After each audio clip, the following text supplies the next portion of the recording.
Alright, gang, we are back. I have just finished Euphoria season 3, episode 8, about an hour and a half ago. So I went and had a shower, cleaned the crib. Do you like my shirt, by the way? Yeah, on Grove Street. But I binge watched this. I did watch season 1 and 2 when they first aired, and then I said, "Fuck it, I really like the show. I'm gonna rewatch season 1 and 2, and then watch season 3." So these are my immediate thoughts. I'm going to try to keep this like in order. So I'll start at season 1, go to 2, go to 3. I have a lot to say about season 3. That's where most of my points are. But fuck it, let's jump in. First off, comparison to Skins. The show in general is like modern day Skins turned up to 100. If you haven't seen Skins, it's like Euphoria. It follows every 2 seasons, the cast changes, and it basically just follows a group of teenagers as they move through like high school and they do drugs and party, and then it touches on real topics like abuse, yes, like SA, and like physical abuse, suicide, the R word, a bunch of shit I can't say on YouTube. Touches on stuff like that. So I see Euphoria. By the way, I fucking love Skins, bro. So I see Euphoria as like the modern day equivalent of that. So immediately, yes, I do love party shows like this. The shit is lit. The shit is fun. Yes, it's okay to leave the house and go out to the club. People act like going to the club is a fucking loser activity.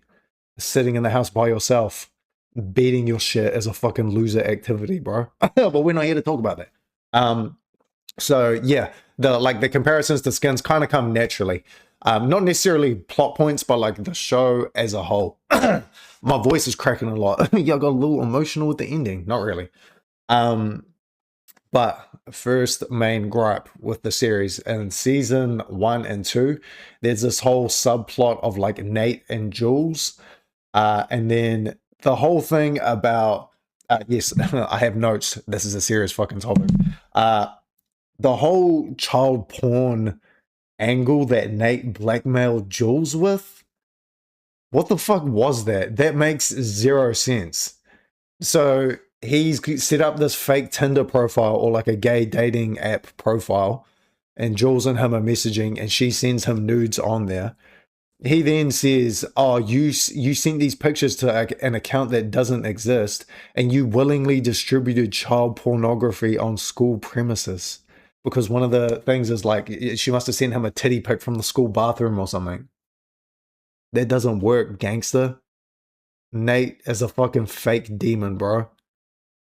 Like, that doesn't work because Jules was the child in the like media that is being sent. So he's saying, "Oh yeah, you sent child pornography." Bro, if your 7-year-old nephew as a prank sends like his dad a picture of his dingaling or something, is his dad gonna go to jail for receiving child pornography? No, he's not, bro. Like, it's the same shit. Jules sent Nate nudes on a gay dating app, and he's like, "Yeah, you're going to be put on a sex offenders list." No, she wouldn't. And they ran with that. That was like a key plot point of Nate blackmailing Jules, where Jules then goes, which Nate uses later to get Jules to corroborate with the thing of him beating up that dude who raped Maddie. So that was like a strong plot point that literally made no sense. That was fucking stupid. And that like the whole kind of plot was, a lot of the plot was riding on that like sub thread. The fucking trash, bro. When next point, when actually something I didn't write down, fake demons. This show is full of fake demons. I'm going to touch on Nate now. Pause. Not in that way. Nate, fake demon. Actually, I'm going to save this for like part 3. Part 3, like when I talk about season 3.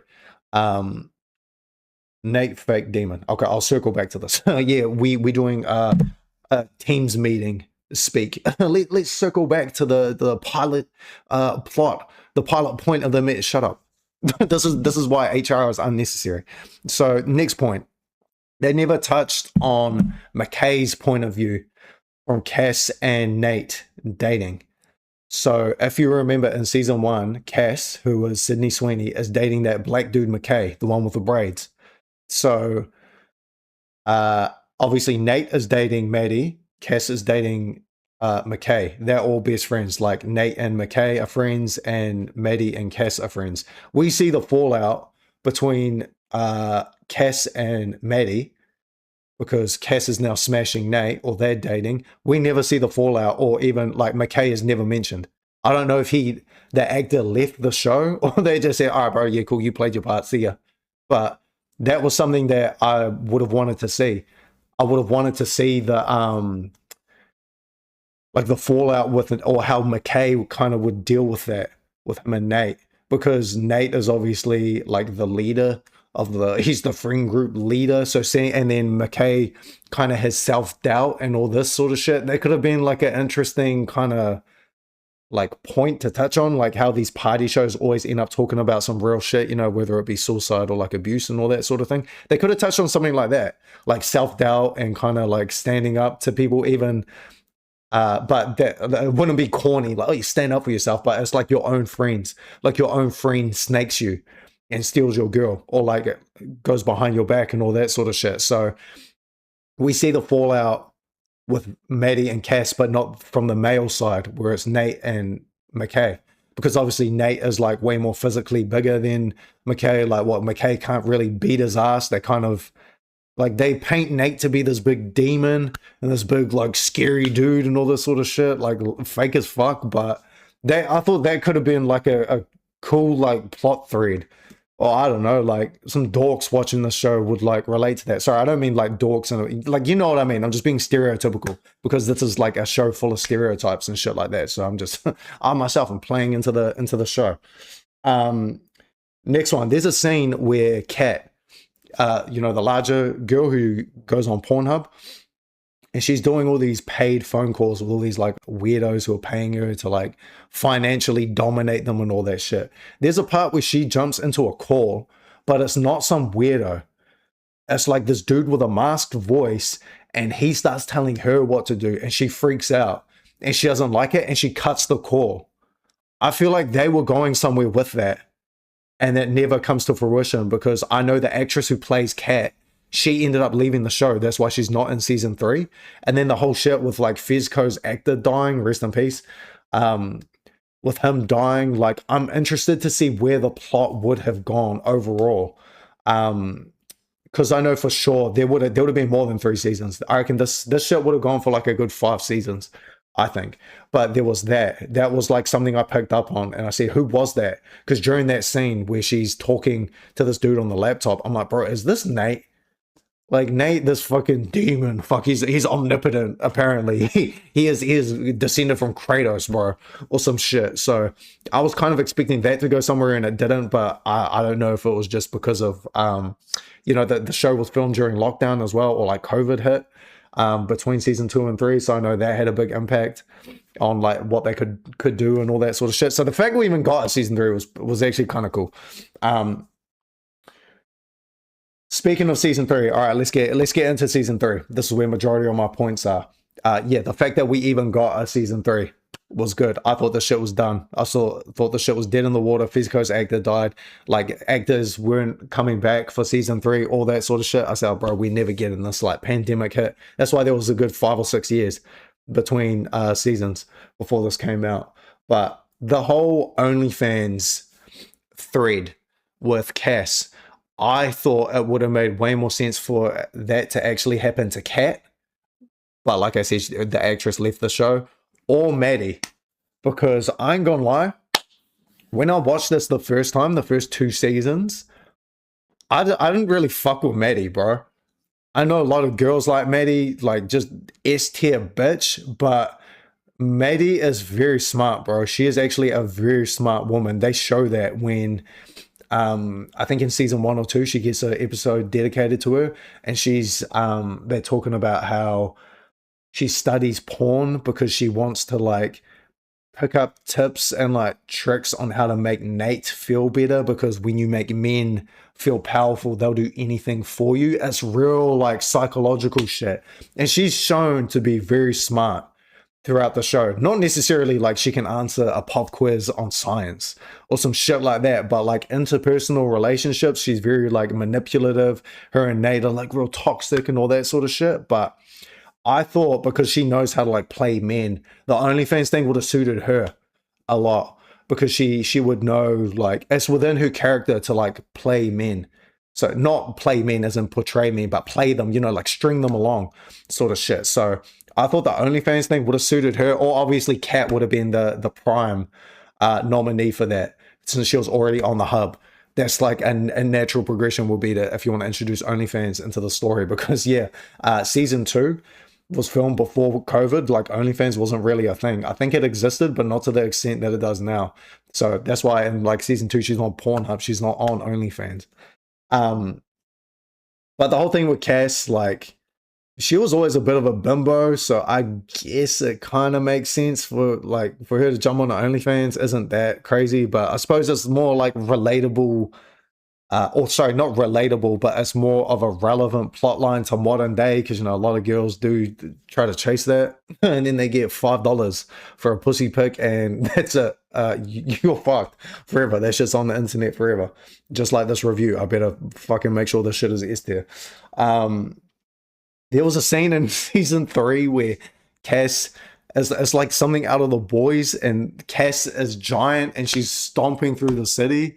And then one of her OnlyFans subscribers is in an apartment and she looks in, she's like, "What are you doing?" And she like pushes her titties up against the glass. Like, I made note of that just because that was real goofy, but it was like kind of funny. What happened to Angel? That's the stripper that Rue was working with, who goes to the rehab facility and they never show her again. Like, obviously it's she later finds her ID at the what's her name, Laurie's compound with like the Nazis and stuff like that. That's just in the safe, there's all these ID cards and hers is in among them. So it's assumed that she died, but I know that Laurie and the black dude, I forgot his name, the cowboy, the main dude that Rue works for, Alamos or Alamo, sorry.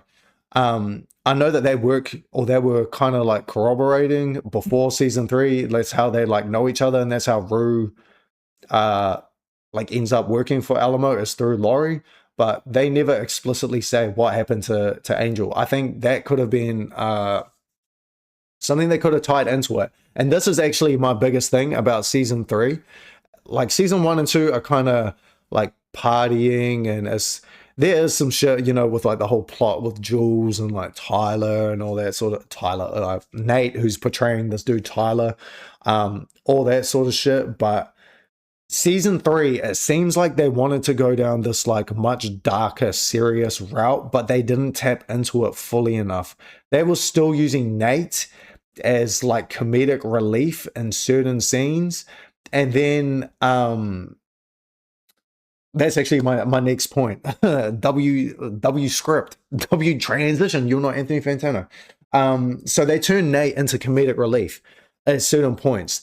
There's a part where, like Nate is in debt with this random dude. I forgot his nationality, but he's obviously connected. It's not an official person you go to get a loan. This is a criminal, and so Nate owes him a lot of money.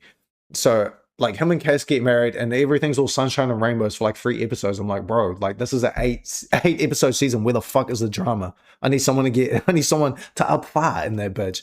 And so Nate owes this dude money. He shows up to the wedding. He says, "Enjoy this moment."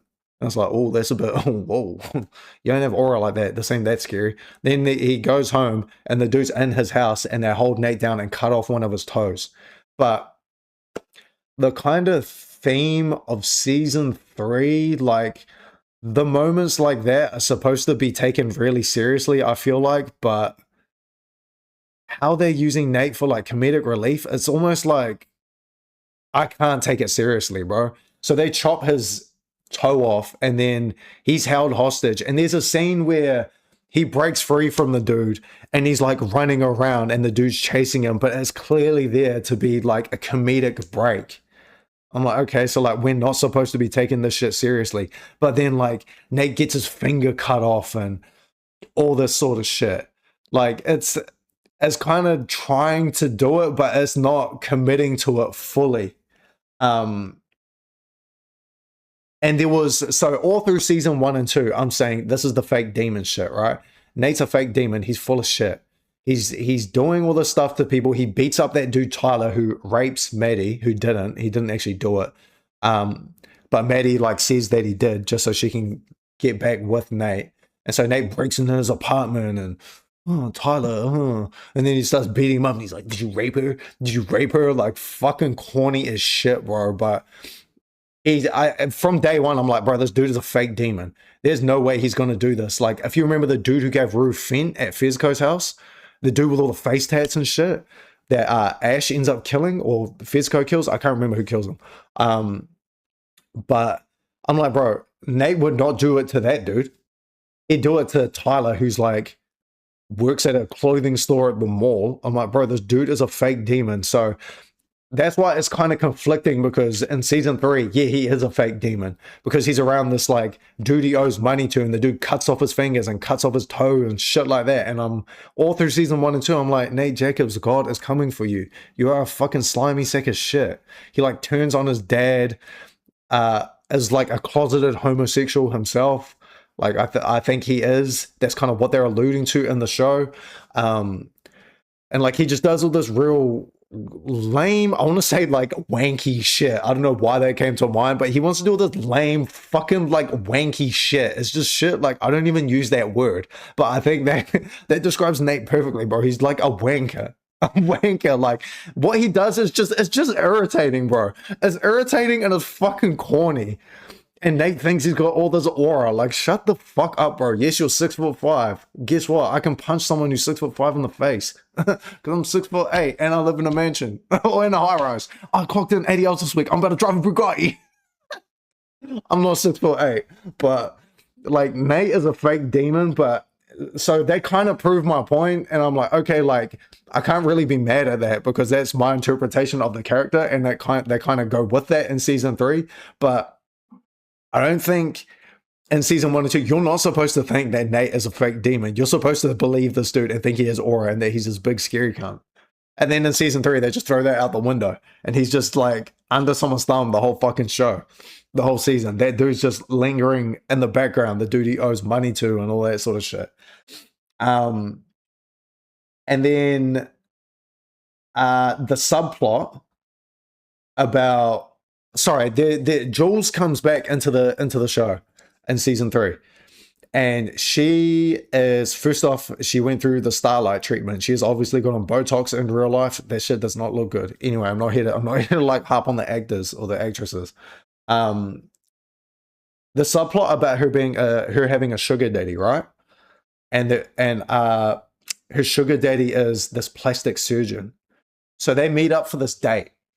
And he starts talking about, oh, you know, like, when did you transition? And he's saying like, oh, you know, like you're perfect. And I'm like, bro, this dude is like very strange. And I said, okay, they're trying to go down this super serious, like dark route. I said, for sure, there's going to be a subplot. This dude's going to try and kill Jules. This dude's going to be like a serial killer, or like, you know, a weird plastic surgeon. And Jules is like, or who he sees as this perfect, like, transitioned person who's gone from being a male to a female. And then he basically pays all her bills, has her in this penthouse. She's living real nice and shit like that. The view ain't as good as mine, though. No, I'm not showing you. And there's a bit where she's posing like this with like her hands together, and he wraps her up in Glad wrap. Completely, like real weird shit, bro. I'm like, okay, this is going to be a subplot. This is going to be Jules's thing through this season. And this dude's going to try to like fucking kill her, bro. But it never happens. I said, bro, if you want to like switch up the kind of theme or like the energy and the vibe of the show in season 3, go all out. I want people to be max cortisol, traumatic. I want people to be having like, because you know a lot of like white girls watch this show. I want white girls to be like having panic attacks watching this because it's so fucking intense. Like, oh my god, this shit is like crazy. This shit's kind of like scary to watch, which is what it seems like they were trying to go for, but they kind of halfway sort of did it, and it just kind of falls flat. Like that whole shit with her being a sugar, like what was the point in that?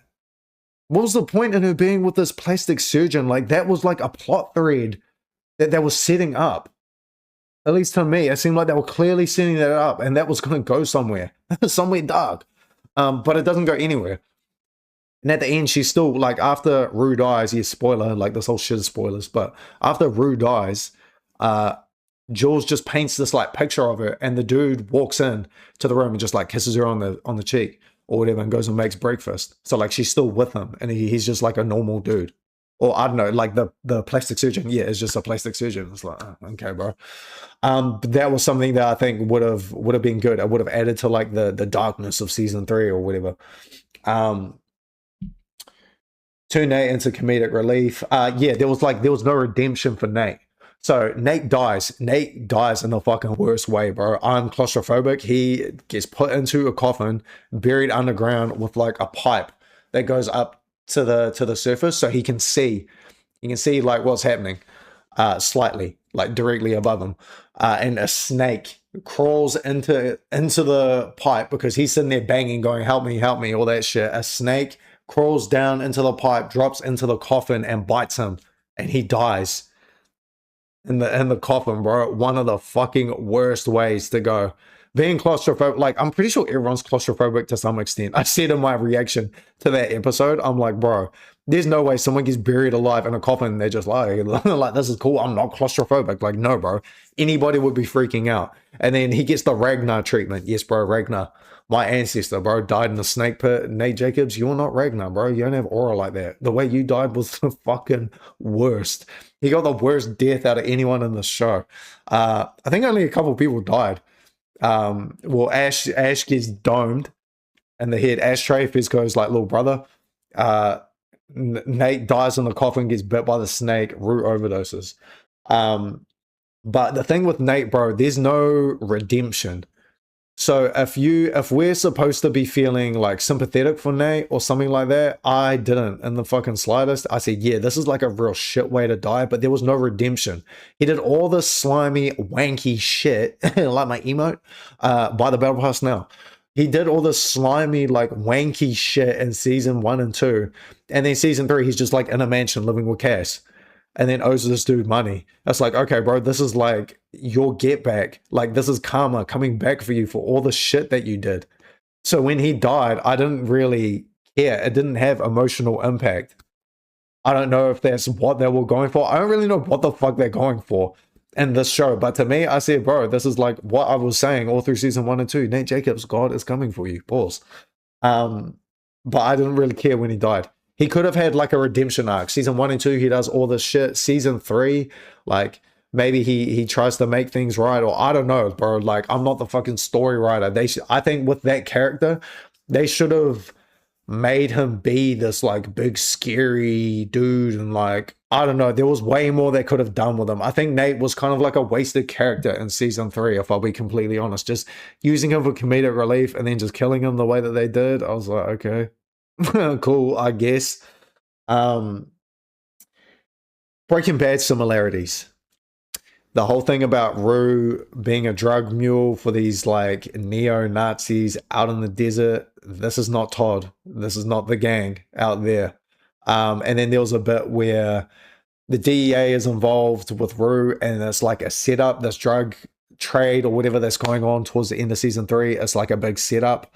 And that dude's on the shitter, and the chick with the huge lips, Faye, his girlfriend, and he kind of figures out that it's a setup while he's on the shitter. I'm like, okay, I can see the similarities between Breaking Bad spoilers, where Hank figures out who Heisenberg is while he's sitting on the toilet, and the whole thing about them being just the whole thing of them being like a Nazi group out in the desert, like selling drugs, all that sort of shit. Like, the similarities are there. This ain't Breaking Bad. Alamo. All right, fake demon. I can't fucking stand Alamo. That's the black cowboy who Rue ends up working for, who's like a pimp and runs all the strip clubs. I couldn't fucking stand this dude, bro. So lame, so ass, fake demon. Get the fuck out of here, bro. This cunt is not scary at all. I almost saw him as Nate. He did go and kill that the dude that Nate owed money to, but around other people or like another, like a cartel, this dude's folding. He is folding and bending over. Full homo. Fake Demon, didn't like the character. He was annoying as fuck. I don't know if that's what they were going for. If they were mission accomplished, I found Nate to be a better villain because he was more annoying, because there was less to him. Like, he was just some lame high school student. So that, like, he's more annoying because of that. Whereas this dude, he's supposed to be like this big, scary black cowboy. You're not Hwoarang from Tekken, bro. Um, but him crashing out, there's a bit where like his own guy goes to the laundromat and gets him these pants, and the pants are like the wrong size, and he crashes out and he's like, "Oh, what do you think? I'm a little boy. I'm 6'3". It's like, bro, this dude is so fucking lame. Shut the fuck up. He's like, "So what you think? You think I'm a little boy? Yeah, bro. I think you're a little bitch." That's what someone like me would have done. But story finished. Rue survives. Everything's good. Thank you, Xenesis Cinema. No worries, gang. Um, but yeah, another fake demon. Like, all the villains in this shit, fake demons. The only one who seemed to have a better aura was the dude that Nate owed money to. But yeah, Alamo like shoots him. Uh, I think after Rue dies, her dying, let me just speak about that in general. Like, I suppose it's kind of poetic in a way, like the drugs are what ends up killing her. But the way that they did it was actually kind of smart, how she goes and does that deal with Laurie, and then she comes back and Alamo's real happy with her. But low-key, Maddie sold her. Maddie is the reason that she dies, because she mentions that Rue was talking about the DEA. And Alamo's like, "Oh shit, she's a rat." So the way he deals with it is actually very clever. He says, "Man, great job." Gives her like 20 grand cash. Gives her a perk because she's fucked up, like she's been beaten up. And he's like, "That's for your physical pain. It's not for the shit going on up there." And so he pops one. He's like, "I take these for my back." She does one as well. Like, cool. He then gives her like a thing full of perks. He gives her one. Not one perk, but one. What the fuck's it? Like a container, like a little pill bottle, and it's got perks in it. And he goes, "This is just for the pain." He's like, "You better not come back and ask me for more of that shit and relapse." What he had actually done is they are laced perks. He laced them with Fent. Um, so I don't know if she relapses or what, but she takes these perks and fucking overdoses and dies. She just dies on her couch. They bring back Fezco. The way that I was wondering how they would handle this, because the actor who plays Fezco died in real life. Rest in peace to him. And I thought they were going to write him out of the show because he gets shot at the end of season 2. And I'm like, okay, they're just going to say that he died from that. No, in the story, he goes to prison for murder. And then she's like hallucinating. You don't realize this until later, but it's a hallucination where Fezco breaks out of prison and she goes to get him. And then she goes and sees her mother. And then it's cutting to her on the couch, like reaching up to the sky when she's like reaching for her mother. I'm like, "Oh, bro, this is all a hallucination." I'm like, "Bro, she's dying. I bet you she got laced." And then the day repeats with what actually happened, and Ali gets up and she's just dead on the couch. Was kind of sad, bro. I ain't gonna lie, but Rue as a character is just so fuck. She would piss me off all through season 1, all through season 2. So much shit happens because of her. Like them getting raided, like because how Fezco says to Nate, like, "I'll kill you if you fuck with Rue," and that he only did that because Rue asked him to. And then Nate then calls like the feds, and his spot gets raided, and he has to flush all the drugs that he just bought off his plug, which leads him to then robbing the plug supplier, like a whole bunch of shit. And it's all because of fucking Rue, bro. So Rue was like just a trash person in general. So my fucking washing's done, so you hear some beeping in the background. Rue was just trash in general. As a person, lies, but I guess like that's the whole thing they're going for, like a drug addict, all that sort of shit. So I'm not going to touch on that too much. But when she dies, Ali then crashes out. I said that was actually kind of cool, bro, because the final episode, Rue dies, and there's still almost an hour left in the episode. I said, bro, Ali has to crash out and go and kill Alamo, which he does. So that was actually kind of cool. That was like a cool little twist. I don't mind that. But he goes there and to kill Alamo, and they have this corny as fuck Western standoff. Alamo, you do not have aura like that. This ain't a movie. Yes, it literally is a TV show, but like if it was real, this ain't a fucking movie. And then he's like, come on over here, give me a bottle of champagne. And he drinks that shit. It's like, this dude is so fucking lame. He's like that video on Instagram of that dude at the gym and he's like got a lighter on his finger while he's like chewing and he's got Joker tattoos. No, he's not joking. Like this is actually a real life clip of someone in the gym doing that. It is corny as fuck. So he kind of reminded me of that dude. And then they do this Western standoff and he's like, when the champagne bottle hits the ground, we both draw. And then he breaks the rule, pulls his gun out, shoots 3 times, his gun's empty. Ali waits for the bottle to hit the ground. He pulls out the shotgun and puts 3 in him. 3 fucking buckshots and blows him the fuck away. And then Alamo's right-hand man, he had all the bullets in his pocket and he drops them on the floor. And then he's like, yo, have a blessed day. Why did he do that? They never explain that. He betrayed Alamo for, like, they never explain why he did that. Did he just not fuck with Alamo anymore? Did him and Ali, I thought, were him and Ali related? Did they know each other? Like, they just never explain that. So, okay, whatever. And then all through season 3, there's a lot of religious symbolism. So Rue kind of finds the Bible and finds God. There's a bit where, yeah, there's like a burning tree. And then she goes back to the racist Nazis. And they're like, oh yeah, maybe we should kill her. And there's like a bonfire behind her while she's sitting there. And then there was like a snake. She walks up to the while she walks up to Laurie and like out in the country and whatever. There's like a headless snake. And then while Nate is buried underground, there's another snake, and that snake ends up killing him. So I thought the headless snake is like Alamo. And it gets his head ripped off. I'm like, okay, so Alamo must eventually die, and then the snake with Nate is still alive, and it doesn't have his head ripped off. It's like, okay, so this dude is actually going to end up killing Nate, but it was literally the snake. It drops down into the coffin and bites him. But a lot of symbolism. One of them is that after Rue dies, Ali goes to the farm, the most peaceful place on earth, all that shit, and the girl mentions that the cow had given birth about 3 months ago. That lines up with when Rue died. I think they are hinting that Rue was reborn on that farm as that cow, because she said that's like the promised land for her was that place. It was the most peaceful place on earth. She ends up dying. And 3 months later, oh look, this cow was born 3 months ago. I'm pretty sure they're hinting that that's Rue. That's Rue like reborn into that animal, which is kind of cool, I guess. But then, like, when they're sitting there and they do the final prayer over dinner and, like, Rue is sitting there at the table, that was, like, kind of cool, I guess. And then it just kind of ends. Like, I don't know. But we never saw her mother's reaction to her death. And how I said actors and actresses have left the show. I thought maybe she had left the show, but she's actually in this season in certain scenes.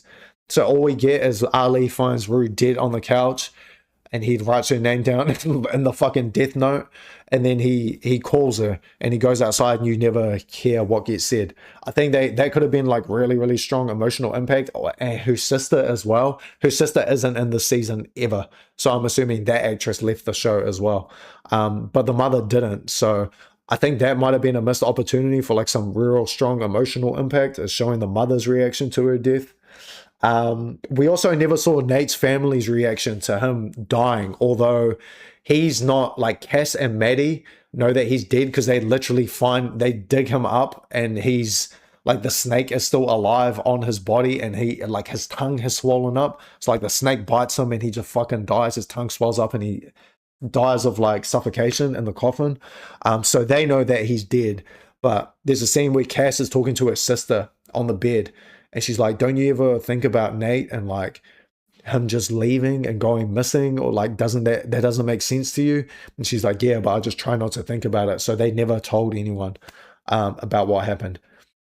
I guess not, because then they would have to admit, yeah, and then we fucking killed this dude. Well, they didn't kill him, but Alamo killed the dude who Nate owed money to.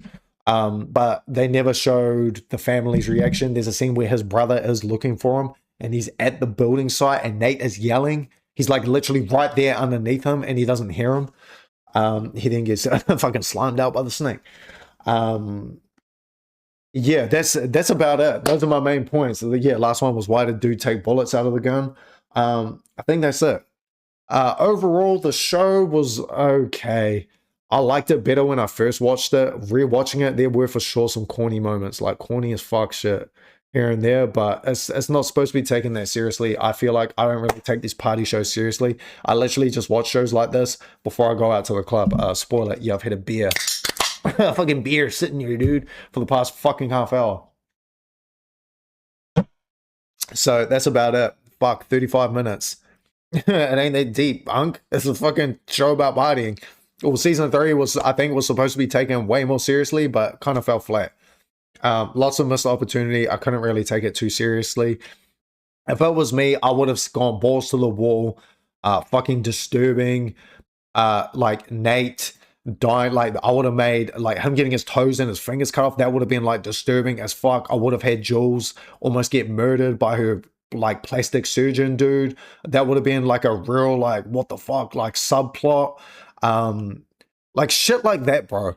I would have done some real. I would just gone balls to the wall with it. It's like it was kind of half-assed, and you're supposed to take it seriously, but not really. Like I don't fucking know, bro.